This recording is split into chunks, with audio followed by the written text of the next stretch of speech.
दोस्तों, आज की कहानी में जो होने वाला है उसे सुनकर आपका दिल दहल जाएगा, क्योंकि जिस चंद्रिका देवी को पूरे घर की सबसे समझदार, सबसे शांत और सबसे पक्की सोच वाली माना जाता था, वही चंद्रिका आज ऐसी बात कहेंगी जिसे सुनकर पूरा परिवार सन्न रह जाएगा।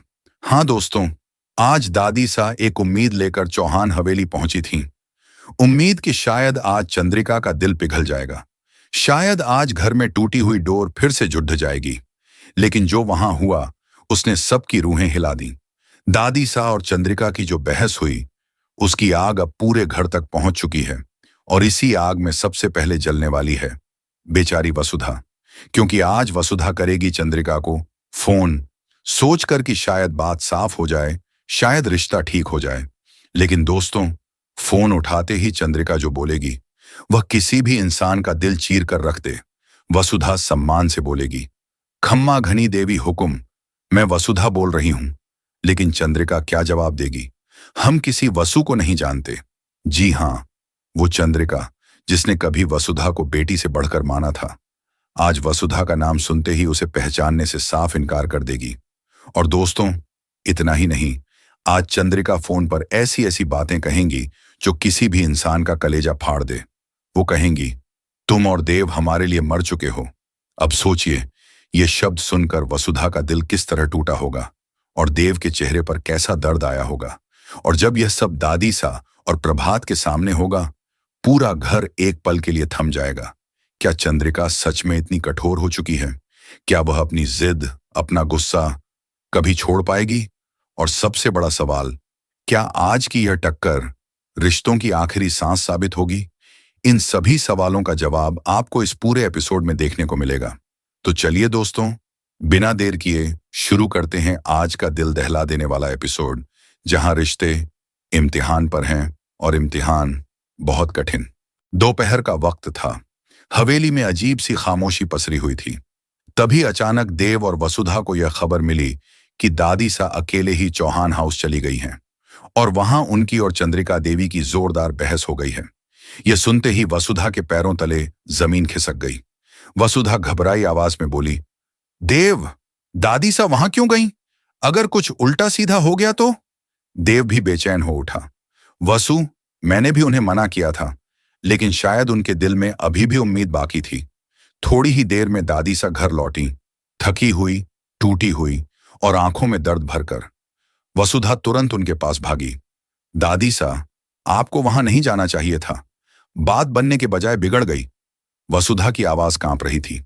दादी सा ने आह भरकर कहा, हमने सोचा था चंद्रिका का दिल पिघल जाएगा, लेकिन उसके शब्द तो तलवार से ज्यादा चुभने वाले थे।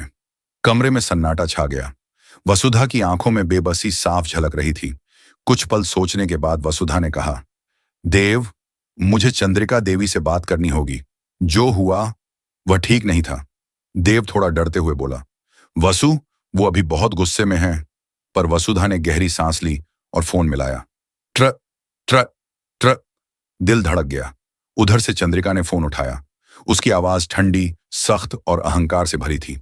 हाँ, कौन है? वसुधा ने बहुत सम्मान से कहा। खम्मा घनी देवी हुकुम, मैं वसुधा बोल रही हूं। लेकिन जैसे ही चंद्रिका ने वसुधा नाम सुना, वह आग बबूला हो गई। उसकी आवाज में नफरत साफ झलक रही थी। हम किसी वसु को नहीं जानते, समझी? वसुधा ने एक पल को फोन कान से हटाया, मानो उसकी सांस ही रुक गई हो। घर के बाकी लोग भी सन्नाटे में आ गए। तभी प्रभात पास आकर चिल्लाया, चंदा, ये क्या कह रही हो? ये वसु है, हमारी बहू, हमारे घर की इज्जत। लेकिन चंद्रिका ने पलटकर प्रभात को भी डांट दिया। हमने मना किया था ना कि इस घर में देव और वसुधा का नाम कोई नहीं लेगा। फिर उसने फोन पर चीख कर कहा, और तुम्हारी हिम्मत कैसे हुई हमें फोन करने की? वसुधा डर गई। उसकी आवाज कांपने लगी। देवी हुकुम, हम सिर्फ माफी मांगने के लिए फोन किए हैं। दादी सा से आज गलती हो गई, हम उनकी तरफ से। लेकिन चंद्रिका ने उसकी बात बीच में काट दी। उसकी आवाज इस बार और भी कठोर थी। ना हम तुम्हें जानते हैं, ना देव को। हमारे लिए तुम दोनों मर चुके हो, इसलिए दोबारा हिम्मत मत करना हमें फोन करने की। और याद रखना, हम तुम्हारे कोई नहीं लगते। इतना कहकर चंद्रिका ने फोन जोर से काट दिया। फोन के कटते ही कमरे में भारी सन्नाटा फैल गया। वसुधा के हाथ ढीले पड़ गए। फोन उसके हाथ से फिसलते फिसलते बचा। आंखों में आंसू छलक आए और वह वहीं खड़ी खड़ी कांपने लगी। देव ने आगे बढ़कर उसे संभाला। वसु, हिम्मत रखो, एक दिन सब ठीक हो जाएगा। मासा का गुस्सा भी उतर जाएगा। लेकिन वसुधा का दिल टूट चुका था। देव, उन्होंने कहा कि हम उनके लिए मर चुके हैं। दादी सा भी आगे आईं। उन्होंने वसुधा के सिर पर हाथ रखा। बेटी, धीरज रखो, समय बड़ा ताकतवर होता है। एक दिन चंद्रिका को भी समझ आ जाएगा कि नफरत रिश्ते नहीं जोड़ती। देव ने वसुधा को सीने से लगाते हुए कहा, वसु, तुम टूटना मत, हम मिलकर सब ठीक करेंगे। घर में हर कोई चुप था, लेकिन हर चेहरा एक ही सवाल पूछ रहा था। क्या चंद्रिका वाकई कभी देव और वसुधा को माफ करेगी? क्या मासा का दिल फिर से नरम पड़ेगा? क्या यह दूरियां कभी खत्म होंगी? और सबसे बड़ा सवाल, क्या चंद्रिका अपनी जिद छोड़कर देव और वसुधा को दोबारा अपने घर बुलाएगी, या फिर यह खाई और गहरी होती जाएगी? आपको क्या लगता है? क्या चंद्रिका को अब अपनी जिद छोड़कर इन्हें माफ कर देना चाहिए?